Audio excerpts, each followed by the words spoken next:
आपको ये नहीं लगेगा कि आपका नकली हाथ है। विदिन 2 to 3 मंथ्स में उसका फिटमेंट हाथ हो या पैर हो या कोई भी बॉडी का पार्ट हो, उसका फिटमेंट हम कर सकते हैं।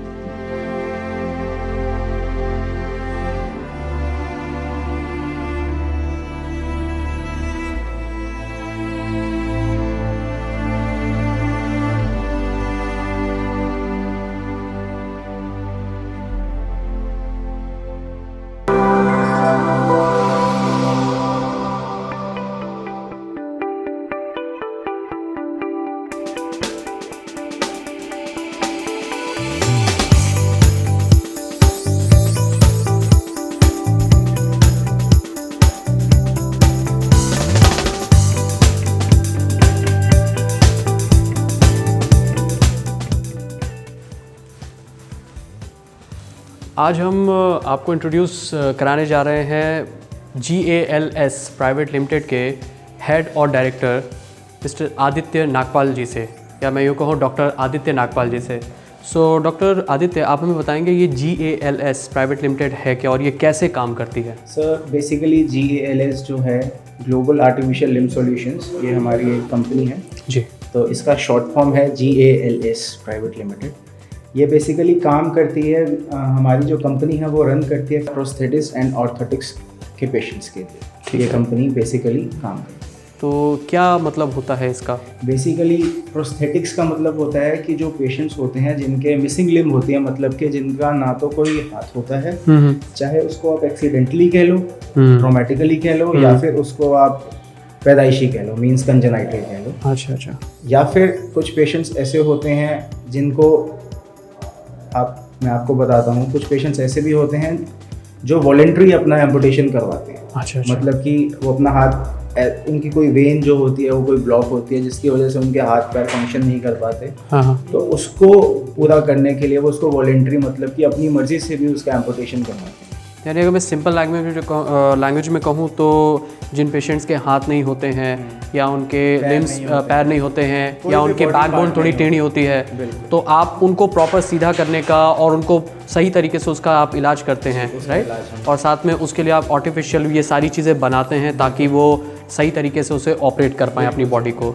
तो जैसे यहाँ पर मैं यहाँ पर जैसे देख सकता हूँ, ये क्या है एग्जैक्टली, आप हमें थोड़ा समझाएंगे? बेसिकली अगर आप यहाँ देखें तो ये कॉस्मेटिक आई है, मतलब कि कोई भी गन शॉट इंजरी हो पेशेंट को, ठीक है, या फिर उसको कोई इन्फेक्शन हो जिसकी वजह से उसकी आई को रिमूव करना पड़ा, जैसे कि ये पेशेंट।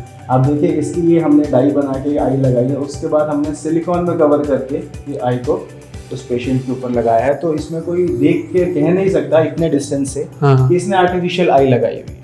अच्छा। इसको वो यूज नहीं कर सकता, बट बेसिकली सिर्फ कॉस्मेटिकली पर्पस के लिए इसको ब्लिंक नहीं कर सकता। अच्छा। किसी पेशेंट्स के टोज नहीं होते, ठीक है, तो उनके टोज बनाए जाते हैं। किसी के पेशेंट में कैंसर होता है, ठीक है, कभी आई में कैंसर है, लिप में है, नोज में है, बॉडी में किसी पार्ट में भी कैंसर हो सकता है या गैंग्रीन हो सकता है, जिसकी वजह से उस पार्ट को हमें रिमूव करना पड़ता है। अच्छा। उसके बाद हम ये सारी चीज़ें उसको आर्टिफिशियल प्रोवाइड करते हैं ताकि उसको अपनी लाइफ में ऐसा ना लगे कि ये मेरे साथ हो क्या गया। अच्छा। वो बाहर जाए तो 100% कॉन्फिडेंट होके जा सके। अच्छा। कुछ एसिड अटैक विक्टिम्स होते हैं, जैसे कि ये फीमेल पेशेंट है, इसका हमने कॉस्मेटिक चेहरा बनाया है, तो ये भी काफ़ी सेटिस्फाइड थे इस चीज़ से, ताकि ये कल को अपने घर से बाहर निकलते टाइम ये सोचते नहीं है, अपना मुंह कवर नहीं करते हैं कि हमारे साथ ऐसा हुआ, दुनिया हमारे बारे में सोच रही है। अच्छा, तो ये कितना फीजिबल होता है ये इलाज? फीजिबल तो सर इतना होता है कि कम से कम पेशेंट को डर नहीं लगता कि ये मेरा हाथ पैर नहीं काटेंगे, मुझे इंजेक्शन नहीं लगाएंगे या मेरे को कुछ नहीं करेंगे। बस जाएंगे, एक अच्छी कंसल्टेशन देंगे और कंसल्ट करेंगे, हम उनको काउंसिल करेंगे। अगर उनको पसंद आएगा तो वो लगवाएंगे, नहीं आएगा तो वो जैसे हैं वो वैसे लाइफ अपनी कैरी फॉरवर्ड करते हैं। अच्छा, तो ये आप इसको मैन्युफैक्चर करते हैं या आप इसे कहीं से बना बनाया मंगवाते हैं? कैसे ये ऑपरेट होता है ये सारी चीज़? बना बनाया तो कहीं से भी नहीं आता।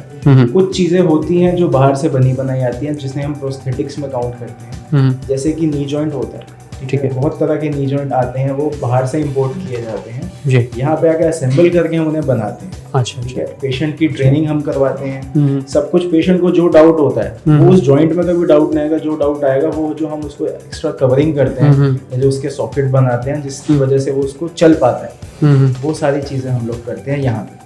तो एक पेशेंट को कवर अप होने में, जैसे अगर किसी के हाथ नहीं है तो उसको अपने को कवर अप करने में आपकी सर्जरी के बाद कितना वक्त लग जाता है? सर्जरी के बाद कम से कम 14 डेज के बाद तो उसके स्टिचेस रिमूव होते हैं। अच्छा। उसके बाद उस स्वेलिंग को रिमूव करने के लिए या तो हम क्रेप बैंडेज का यूज़ करते हैं जी, या फिर हम कंप्रेशन गारमेंट का यूज़ करते हैं। अच्छा, ठीक है, उससे उनकी सर्जरी के बाद जो उनकी स्वेलिंग है वो रिड्यूस होती है जी, विद इन 2 months और 3 months according to the patient health, या फिर उसकी कंडीशन देखी जाती है। अगर वो डायबिटिक तो नहीं है, विद इन 2 to 3 months में उसका फिटमेंट हाथ हो या पैर हो या कोई भी बॉडी का पार्ट हो, उसका फिटमेंट हम कर सकते हैं। अच्छा। तो ये क्या जो छोटे बच्चे होते हैं जब वो पैदा होते हैं उनके लिए भी क्या ये है? उनके लिए भी ये चीज़ें हैं। जैसे मैं हाथ में बताता हूँ आपको, कुछ चीज़ें होती हैं इलेक्ट्रॉनिक होती हैं, लेकिन इतने छोटे बच्चे को इलेक्ट्रॉनिक नहीं दे सकते, क्योंकि जब तक वो बड़ा होगा तब तक उसको बहुत प्रॉब्लम आएगी और कितनी बार वो अपने हाथ चेंज करेगा।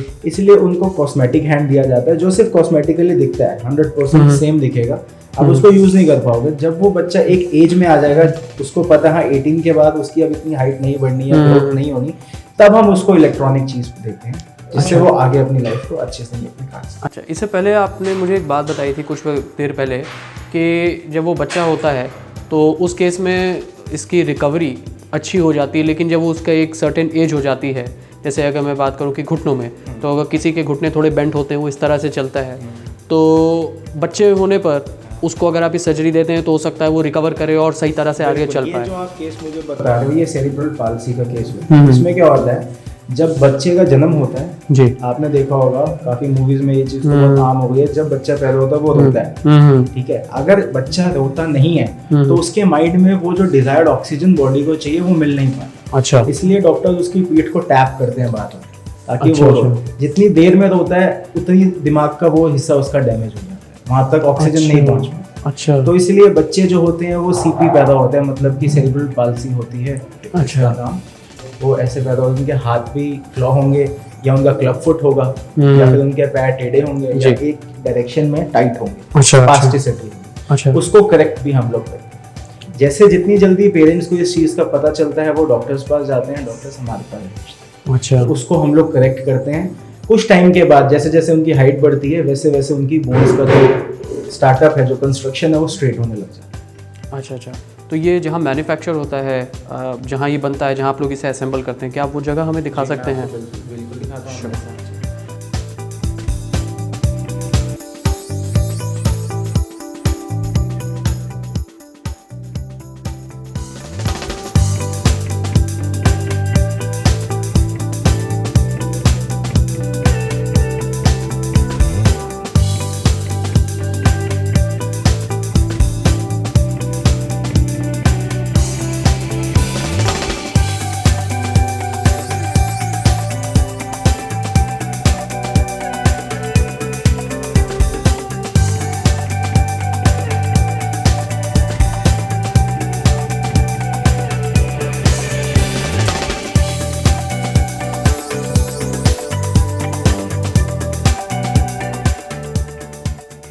तो डॉक्टर आदित्य, अब हम आपके यहाँ पे लैब में है जहाँ पे कि आपका बनता है, असेंबल्ड होता है, तो ये कैसे काम करता है? तो बेसिकली जैसे कि आप देख रहे हो, हमारी बहुत छोटी सी लैब है, बहुत कॉम्पैक्ट सी है, लेकिन हमारे यहाँ पे हर एक टूल है और हर एक चीज़ को करने की हमारे पास इजीली अवेलेबल मैन पावर है, हर एक चीज़ है। जैसे कि आप देख सकते हैं, ये पार्ट हमारा ऑर्थोटिक का हो रहा है और ये पार्ट हमारा प्रोस्थेटिक का हो रहा है। अच्छा, इसमें पेशेंट के हाथ नहीं है और उसको हम लोग एक इलेक्ट्रॉनिक हैंड दे रहे हैं, जिसमें हम एक बैटरी का यूज कर रहे हैं, ठीक है। साथ में ये हैंड है, ये हमारे इलेक्ट्रोड्स हैं, ये। और अगर आप देखेंगे वो कैसे करता है, तो ये आप देखिए, रोकना शंकर जी। पेशेंट अपने मसल्स का यूज करता है, फोरआर्म मसल्स का। यहाँ पे आप ये देख सकते हैं, ये इलेक्ट्रोड्स इसमें लगे हुए हैं। ये अभी असेंबल हम कर रहे हैं, ये फाइनल नहीं है। तो पेशेंट जैसे ही इसको यूज करेगा, अपने मसल्स को फ्लेक्स करेगा और एक्सटेंड करेगा, तो इसमें एक ये मूवमेंट होती है, जिससे पेशेंट कुछ भी चीज उठा सकता है और कोई भी चीज को वापस भी रख सकता है। जैसे कि अगर आप देखो, मैं इसको यहाँ से पकड़ सकता हूँ इजीली और मैं इसको यहाँ पे रख सकता हूँ। कोई भी चीज हो, हम इससे इजीली अपनी लाइफ को आगे बढ़ा सकते हैं। अच्छा अच्छा, चलिए बहुत अच्छा। ये प्रोस्थेटिक का पार्ट आता है। अगर आप यहाँ पे देखें तो ये ऑर्थोटिक का पार्ट है। इस पेशेंट में क्या था, इस पेशेंट की जो अल्ना बोन है जो वो ओवरलैप हो गई थी एक दूसरे के ऊपर। अच्छा, तो डॉक्टर्स ने इसमें इंटरनल फिक्सेशन करके ठीक है, इसको अपनी जगह पे लाए और उसके बाद हम इसको आगे, ताकि उनकी सर्जरी जो है वो कामयाब हो जाए और वो मतलब उसमें कोई प्रॉब्लम ना आए, इसलिए हम उसमें एक स्प्लिंट बना रहे हैं जिससे जो बोन है वो अपनी जगह पे रहेगी और जो सर्जरी उन्होंने की है वो सक्सेसफुल। अच्छा, तो जैसा आपने बताया कि यहाँ पे आपके पास ऑलमोस्ट सारी मशीन अवेलेबल हैं, सारे टूल्स अवेलेबल हैं। अच्छा, ये ग्राइंडर है, ये हमारी ड्रिलिंग मशीन है। ड्रिलिंग मशीन में तरह तरह के टूल्स लगते हैं, ठीक है। ये हमारा रॉ मटेरियल है, ये सक्शन मशीन है। इससे अगर हम कोई भी चीज इसको हम ऑन करते हैं यहाँ से, ठीक है, और इसके ऊपर जैसे हम ये शीट है, ये हमारा रॉ मटेरियल है, ठीक है।